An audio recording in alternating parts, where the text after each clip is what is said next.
American Revolution. Causes, problems, beginning, early modern history. The American Revolution, a pivotal moment in early modern history, marked the birth of a new nation and fundamentally altered the global political landscape. Spanning from 1765 to 1783, this revolutionary struggle emerged from a complex web of causes and grievances that had been brewing between the American colonies and the British Empire for decades. The roots of discontent can be traced to issues such as taxation without representation, restrictions on trade and commerce, and the perceived erosion of colonial rights and freedoms. These tensions escalated into conflict as British attempts to assert control over the colonies were met with resistance and defiance. The outbreak of hostilities, symbolized by events like the Boston Massacre and the battles of Lexington and Concord, marked the beginning of a protracted struggle for independence. The American Revolution not only challenged the authority of a mighty empire, but also inspired movements for liberty and self-determination around the world, leaving an indelible mark on the course of human history. The root cause of the conflict between Britain and its American colonies can be traced back to communication challenges. In the 17th and 18th centuries, messages sent between North America and Europe took significant time to arrive, often up to a month or more due to unpredictable conditions at sea. This meant that in times of crisis, American authorities had to act independently for at least 3 months before British support could arrive. To cope with this, Britain opted for a strategy of minimal governance over its colonies, granting charters and limited oversight to established colonies. With few resources to spare for governing distant territories, London largely left colonial affairs to local management, relying on elected legislatures. This period of hands-off governance, known as salutary neglect, lasted for 70 years. The value of the 13 colonies as revenue sources was overshadowed by other lucrative ventures like the fur trade in Canada and the sugar colonies in the Caribbean. Consequently, Britain prioritized protecting these more profitable territories, keeping only a small number of troops in North America for defense purposes, mainly focusing on protecting trading posts and deterring French incursions in Canada. The French and Indian War of 1754 changed the dynamics of North America significantly. As the conflict intensified, representatives from the northern colonies and the Iroquois Confederacy convened in Albany to strategize against New France and its allied tribes. Despite efforts to secure the Iroquois' support and the proposal of Benjamin Franklin's Albany Plan of Union, which aimed at colonial cooperation, both were met with setbacks. The war eventually ended with the surrender of New France to British forces, leading to celebrations among American colonists and territorial expansion. However, London faced challenges in pacifying the conquered territories and maintaining good relations with indigenous tribes for the fur trade, especially due to the actions of British military governor Geoffrey Amherst, who alienated both French Canadians and native peoples. The aftermath of the French and Indian War led to Pontiacs War in 1763, instigated by Pontiac, a prominent Odawa chieftain, against the British. Recognizing the need for a more assertive policy in North America, London enacted the Proclamation of 1763 and the Stamp Act. The proclamation aimed to calm Native American concerns, but arrived too late to prevent Pontiac's conflict. It established governments for newly acquired territories, delineating British North America into the 13 colonies, French-speaking Quebec and Indian Territory. However, it angered colonial settlers by restricting westward expansion. Additionally, fears of French retaliation in Quebec prompted increased troop deployments, necessitating new taxes to fund them. The Sugar Act of 1764 faced minimal resistance, but the Stamp Act of 1765 provoked widespread outrage as the first direct tax on the colonies. Colonists organized protests and boycotts, with notable resistance in Boston and New York, culminating in the Stamp Act Congress.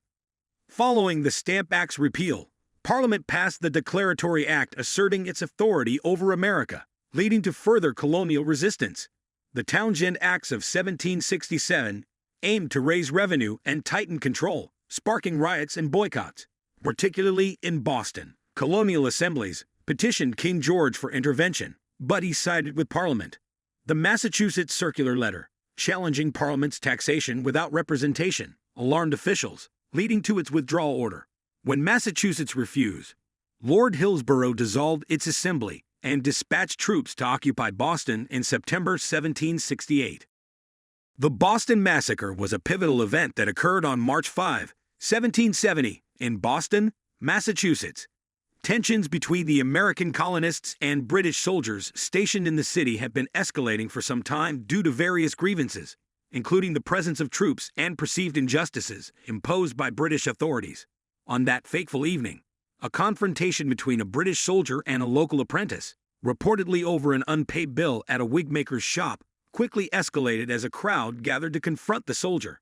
Captain Thomas Preston arrived with additional troops to restore order, but the situation spiraled out of control as the crowd grew more agitated, pelting the soldiers with snowballs, rocks, and insults. The tension reached a breaking point when Private Hill Montgomery was knocked down and injured by the crowd. In the chaos and confusion, Montgomery fired his musket into the crowd, followed by several other soldiers, resulting in the deaths of 3 Americans and injuries to several others. The incident, known as the Boston Massacre, shocked the colonists and fueled anti-Parliament sentiment throughout the colonies. It served as powerful propaganda against British rule, portraying the British soldiers as aggressors and the colonists as innocent victims. The event galvanized public opinion against British authority and contributed to the growing unrest that eventually led to the American Revolutionary War. In the aftermath of the Boston Massacre, Parliament enacted a series of punitive measures known as the Intolerable Acts during its next session. Among these, the Coercive Acts, the first 4, targeted Boston directly. They included the closure of the city's port, imposition of military governance, transfer of trials to British courts, and expanded troop quartering. General Gage, appointed governor of Massachusetts, was tasked with enforcing these acts, consolidating garrisons in Boston and relocating his headquarters there by May 1774. However, Gage's sympathies towards the colonial grievances hindered the intended impact of these measures. The 5th Act, the Quebec Act, unrelated to the Coercive Acts, but passed concurrently, had profound repercussions. Designed to appease the French-speaking Canadians, it restored rights to Catholics, permitted the use of French civil law, and notably extended Quebec's boundaries to encompass the Ohio River Valley. This territorial expansion, seen as a betrayal by American colonists, intensified resentment towards British rule. Many previously moderate loyalists gravitated towards the Patriot cause, aligning with groups like the Sons of Liberty. The Quebec Act thus exacerbated tensions and played a significant role in galvanizing colonial opposition to British authority.